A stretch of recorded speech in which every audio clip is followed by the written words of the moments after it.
that can help. So I'm going to get those. That's not Helena. There we go, Helena. Okay, these are actually from a young buck and from an older buck. And what you see here on this buck has really good feet. You see how they're round? They're big to hold his body up. And he always did really well with this. Why is he the shape where he is because he got older and was no longer able to hold his own in the herd. There's a little flaking here of the wall. You see that? That's something that you would trim off and then the hoof could grow out. That comes from the extreme wet we had last year. This was a yearling buck. And again, this is a front foot, so it should be nice and wide and round. And look at how long and narrow and pointed that is. The result of that was this guy got, and he's healed up on the front, but on the back it was growing. He got kind of what we call a scuzzy skin. He got an infection in here. I can even feel it. Can't really see it. On his feet, which was growing up, and that you can lose your animal that way. So he wasn't someone I was willing to breed, and I was concerned about the way these feet are, so we did not keep that boy. So that's one comparison.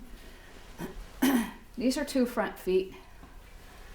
This is an 11-year-old doe, Lollipop, 8-year-old doe named Helena. Lollipop, I never in her life had to trim her feet, not even once.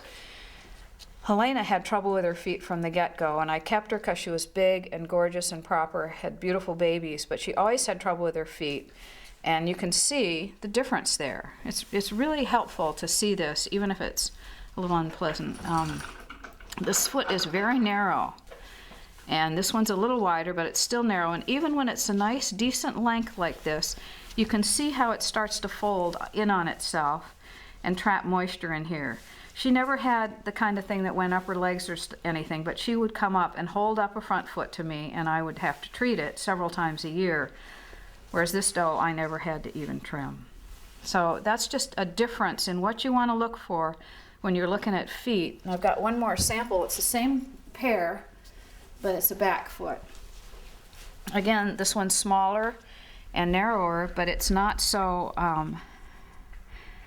it's not like this one, where you can see even if you trim this down, you're getting very low on the hoof there into live tissue, so it's hard to manage it.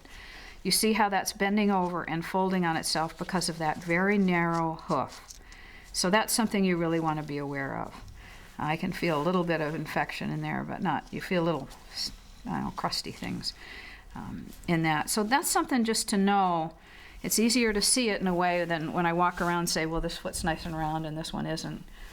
You can get a good idea from these photos exactly what you want to look for in a hoof as your goats are growing. It's very hard with babies, but even a baby will show a nice round foot or a slipper foot. So that's the two extremes. You kind of end up somewhere in between. This is pretty amazing for a back foot. So that's what I can offer you on feet. It's an ongoing kind of watching thing for us, and we trim feet regularly, but it's really nice when you don't have to trim them at all. So we watch for that and take care of them, and I hope this is helpful. Thank you.